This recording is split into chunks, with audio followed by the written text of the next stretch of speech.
बच्चों आज हम इसका नया चैप्टर सीखेंगे Heron's formula. Heron's formula basically किस लिए यूज़ हुआ है, एक ट्रायंगल का एरिया निकालने के लिए। मान लो आपके पास एक साइड है ए, एक साइड है बी और एक साइड है सी। तो सबसे पहले आपने इसमें एस निकालना है। एस मतलब होता है सेमी पेरीमीटर, जिसका फार्मूला होता है ए प्लस बी प्लस सी अपॉन 2, यानी कि इन तीनों साइडों का सम, और उसको आपने किससे डिवाइड करना है, 2 से। उसके बाद एरिया का फार्मूला यूज़ करना है, अंडर रूट एस जो हमने ऊपर निकाला, S minus a, s minus B और एस माइनस सी। ये ए साइड माइनस कर दी, ये बी माइनस कर दी और ये सी माइनस कर दी। क्लियर है सबको? ये मेन फार्मूला रहेगा हमारा हीरोन्स चैप्टर के अंदर। अगर वो आपसे क्वेश्चन में कुछ भी पूछता है कि वाई यूजिंग हीरोन्स फार्मूला, तो आपने ये यूज़ करना है, ठीक है। इसके अलावा हमारे पास एरिया ऑफ ट्रायंगल के 2 फार्मूले और होते हैं।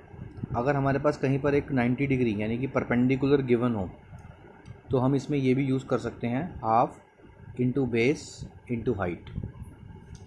और अगर हमें क्वेश्चन के अंदर तीनों साइड इक्वल दे रखी हों, यानी कि इक्वलेटरल ट्रायंगल हो,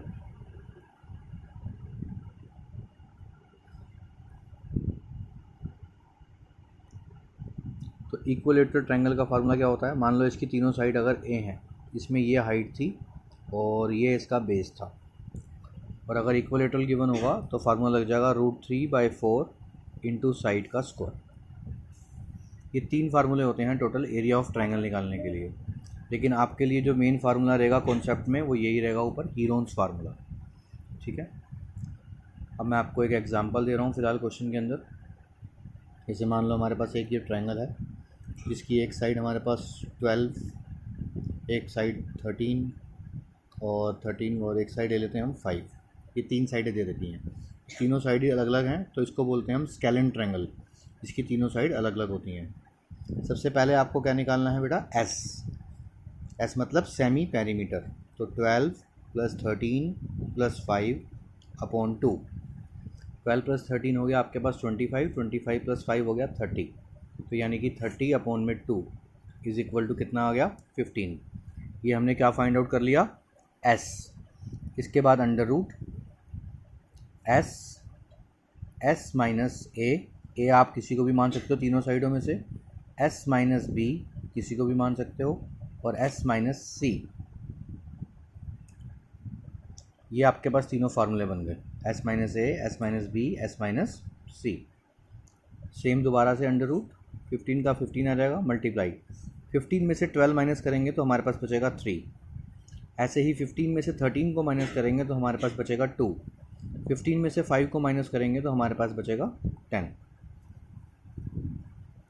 ये तीनों का डिफरेंस आ गया हमारे पास, और ये हमारा 15 का 15 नीचे आ गया। अब किसी भी चीज़ को अंडर रूट से बाहर निकालने के लिए हमारे पास जो मेथड होता है वो क्या होता है, प्राइम फैक्टराइजेशन। अगर हम 15 का प्राइम फैक्टराइजेशन करते हैं तो 3 5 ज़ा 5 1 ज़ा, यानी आप इसको लिख सकते हो 3 × 5। 3 के फैक्टर नहीं हो सकते हैं तो वो 3 आ जाएगा, 2 के फैक्टर भी नहीं हो सकते हैं, वो 2 ही आ जाएगा। 10 के फैक्टर हो सकते हैं, तो 10 के फैक्टर्स क्या बनेंगे, 2 5 ज़ा 5 1 ज़ा, यानी कि 2 × 5। हमने क्या करा, सबको पेयरिंग में कन्वर्ट करने की कोशिश करी है कि जो पेयरिंग बन जाए हमारे पास, किस किस नंबर का क्या क्या पेयर बन सकता है। यहाँ तक क्लियर सबको? इसके बाद ये 3 हो गया एक, ये 2 हो गया एक, और ये 5 हो गया एक, यानी कि 3 का पेयर भी बन गया, 2 का पेयर भी बन गया और 5 का पेयर भी बन गया। तो आप इसको क्या लिख सकते हो, 3 × 2 × 5।